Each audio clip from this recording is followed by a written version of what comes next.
a second, I need to get my story straight. My friends are in the bathroom getting higher than the Empire State. My lover, she is waiting for me just across the bar. My seat's been taken by some sunglasses, asking about a scar. And I know I gave it to you months ago. I know you're trying to forget, but between the drinks and subtle things, the holes in my apologies, you know, I'm trying hard to take it back. So if by the time the bar closes and you feel like falling down, I'll carry you home tonight. We are young, so let's set the world on fire. We can burn brighter than the sun tonight. We are young, so let's set the world on fire. We can burn brighter than the sun.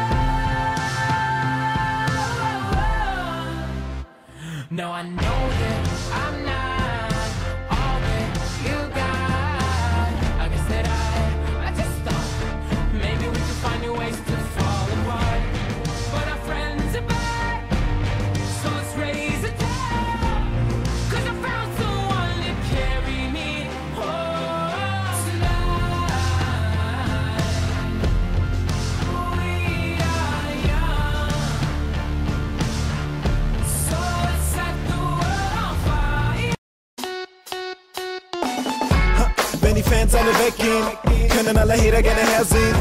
Erzählen, wir können diese Teams sind vernichtet und wieder mal nichts, aber ich bleib hier, mein Team, 3, 4 Fly-Teams, Nikes, 90s, IDs, Tight Jeans, keine YTs, aber trotzdem Swag, gebe keinen Hype, wenn die Songs nicht wären, die Kids gerne hören, alle Heads gucken weg und ein bisschen empört, denn der Junge hier reimt nicht, scheiß drauf, gebe keinen Nap, aber und am Ende sind es wieder nur 2 Klicks oder 3 Klicks oder 30. Wenn alles scheiße, du dich fragst, wo gerade und du langweilst dich, weil wieder nichts passiert, dann mach's wie Ellie und Sally und werfe mit Konfetti. Jeder Patty ist voll sexy und und wenn's mit Daddy mal Stress gibt, er dich im Zimmer wegschießt, mach dich ready, hüpf den Caddy und komm. Yup, du hast Groupies, ich hab Bookies. Jetzt fährt der DeLorean vor, Crocs zum Job.